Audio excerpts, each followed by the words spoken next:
As I entered the facility, I could all but bite down on the aggravating anxiety that rose from my gut as I approached the main desk. The receptionist who resided behind it glanced up with a half-hearted smile. "Hello," I began rather foolishly. "I'm here for the Dreamweaver experiment. I saw it in the paper yesterday that volunteers were requested."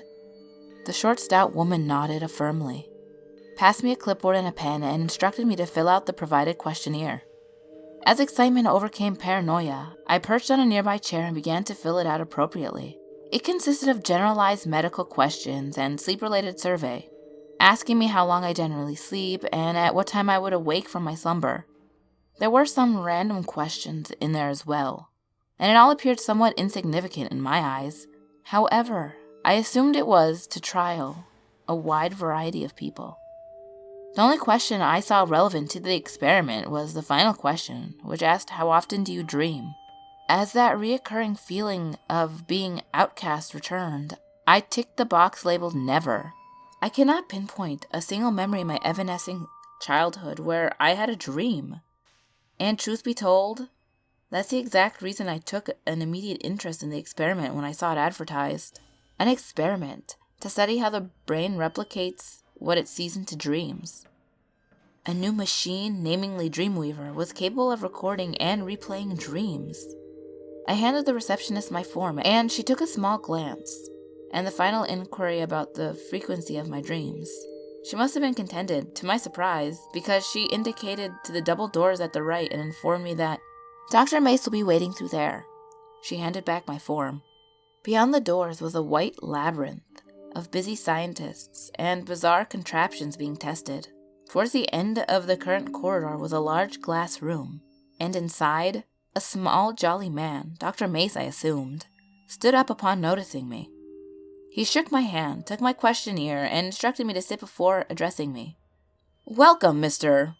He paused and read the name written on the form. "Andre. Thank you for your involvement in the Dreamweaver experimentation. Over the course of the next following 5 days, your mind will be subjected to a video we have devised to test your subconscious memory. Your dreams will be monitored, and your psychological processing will be recorded and replicated as evidential video. Do you have any questions?" I shook my head, thinking it was wise not to interrogate Dr. Mace about how the machine would do such promises. I signed 2 further forms of consent, after being led to a small dark room equipped with a chair, a large projector, and a pair of headphones. Once I was adjusted and left alone, the video began. It began as a flurry of faces and speech fragments, compiled together in such a manner it caused my head to throb.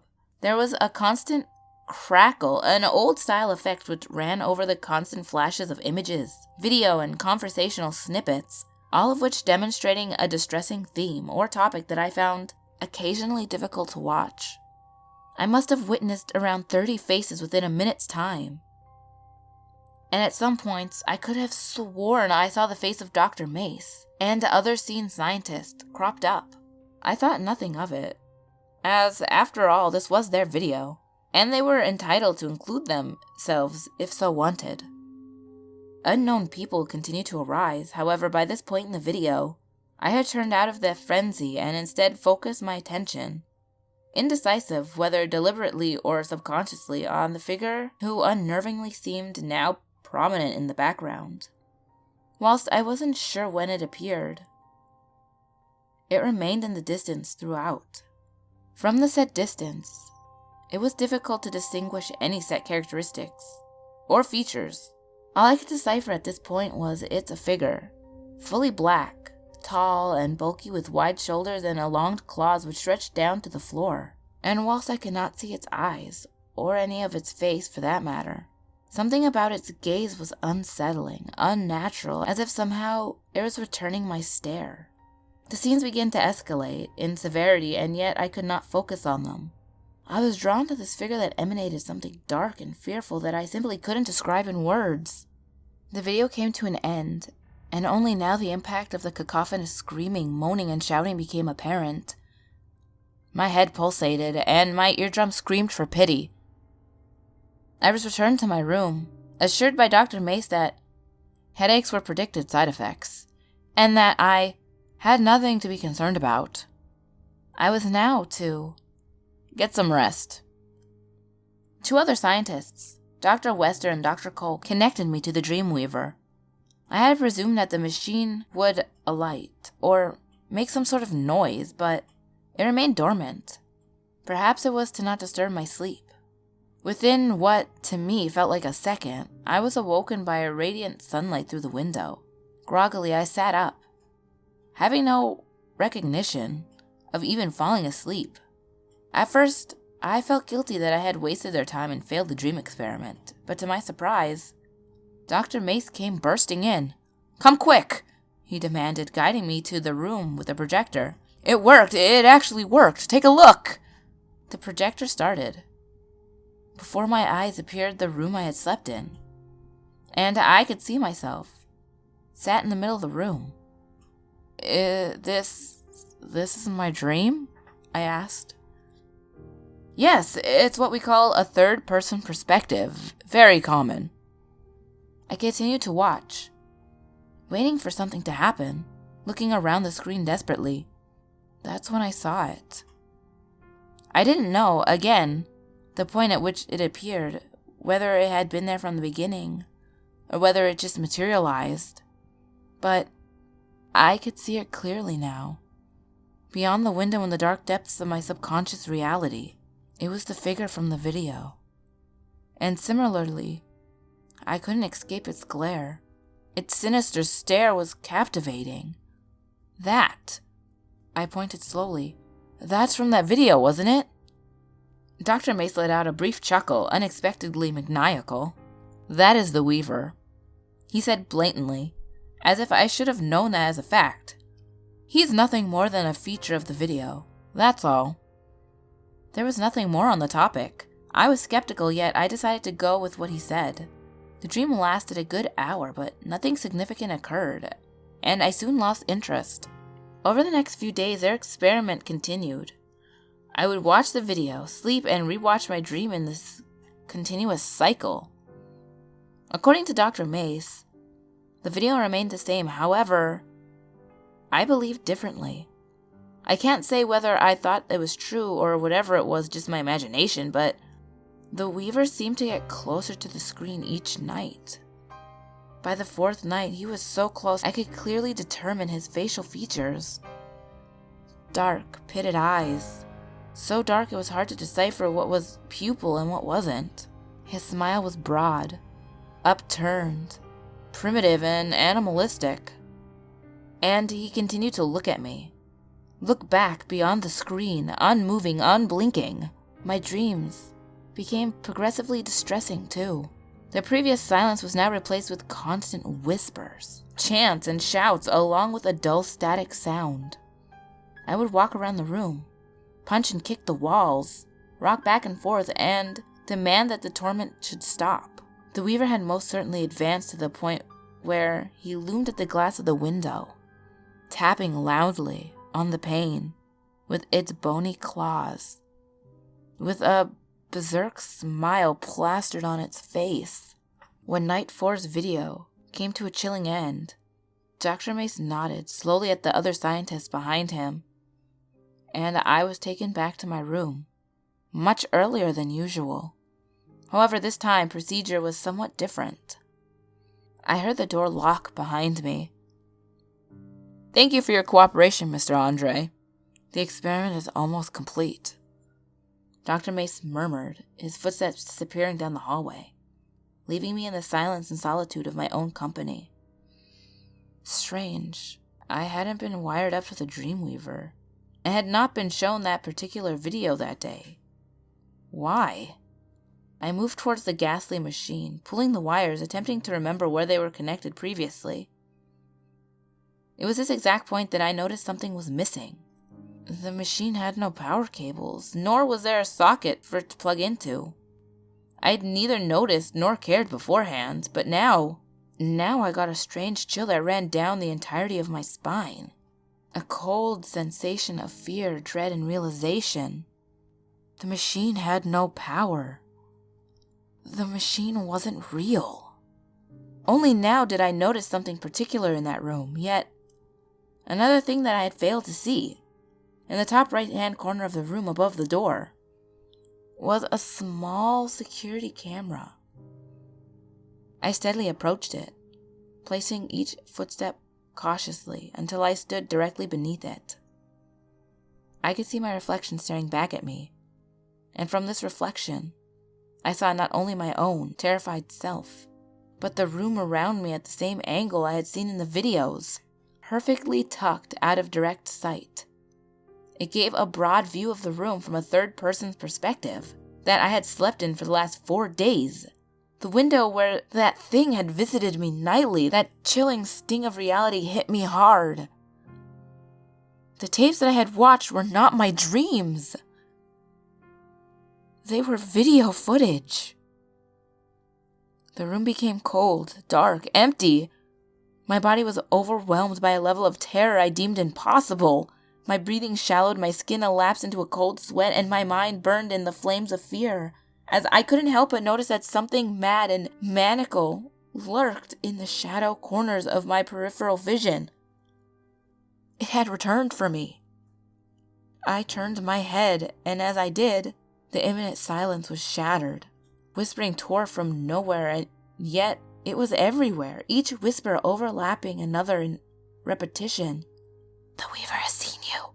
He's coming for you. And once he's seen you, there is no escape," remained to be the most predominant of statements which swarmed the room. The static buzz returned too, a form of numbness in my head that made me twitch uncomfortably.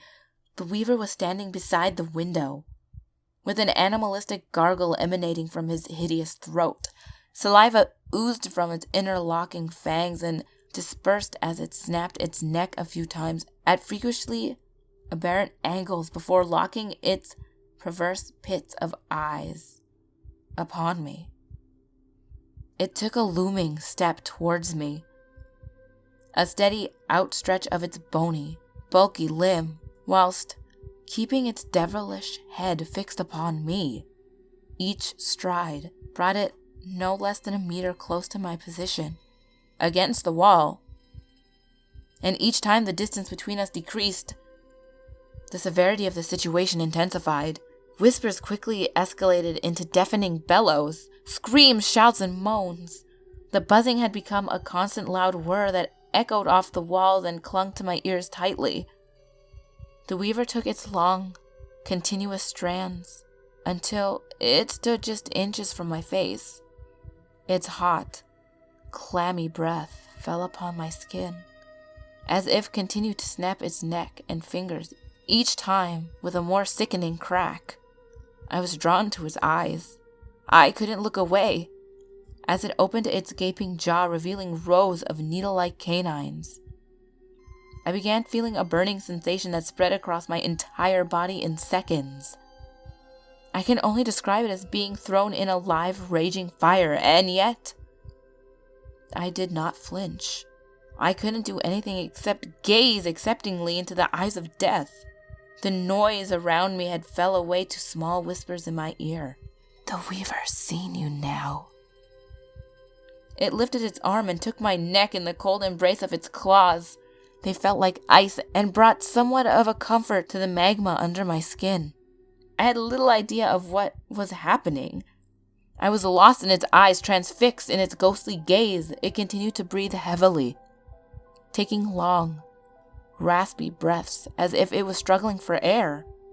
Its claws, long blades of skin and bone, tightened, slicing into the soft, warm flesh of my neck. I felt no pain, only strange discomfort. I could feel the hot, sticky blood ooze down onto my chest, ooze down onto its constricting digits. The area that was visible to me began to shrink, as if a final darkness grew from all corners of my sight. The whispering was silenced. Everything was silenced. The only thing that remained was the Weaver. I began to wheeze. The struggle for breath escalated alarmingly, and yet I still felt too compelled by its empty pits of eyes not to escape its grasp. There was no point in retaliation. The Weaver had me now. in the final 10 seconds or so. It may have been shorter, as each second felt like an eternity. The pain kicked in, suddenly and overpoweringly. The agony which screamed where my flesh was torn and sliced was finally heard. I was unable to broadcast my pain. The only sound that escaped my throat was a pathetic, woeful rasp. The Weaver gave a small, satisfied smile at my pain, and cocked its dark head at a slight angle with a small snap. In its hoarse, grating voice, it slowly uttered the final words I would ever hear. The final words that any of its unfortunate victims would ever hear. You saw me, and I saw you, and now you're mine. The Weaver tightened its claws until he had a firm grip around my mutilated neck before turning his hands. There was a sickening crack, which brought a seemingly psychopathic grin to the Weaver's face as he watched the bloodied body slump to the ground. It turned towards the camera, readjusting its neck. The experiment was now over. The Weaver had claimed another victim for his video, somebody else to control. And now he requires somebody new, but that's okay. He's seen you now. Ghouls, that pasta was intense. It started out so scientific, and I was like, oh my god, like, these scientists are gonna figure out how to bring things back from your dreams and stuff, and then it turned like paranormal at the end. Creepy.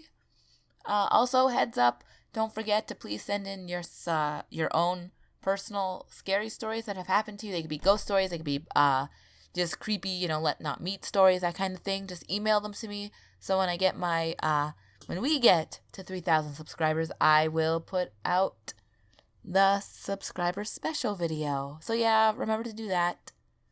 And secret word for today was going to be boring. It's going to be water, because I have been chugging water because I'm trying not to drink soda as much anymore. So yeah. But as always, my last video will be on the top left. My next video will be on the bottom left. All my social medias are on the screen as well as in the description box below. And remember, there's always someone or something watching you.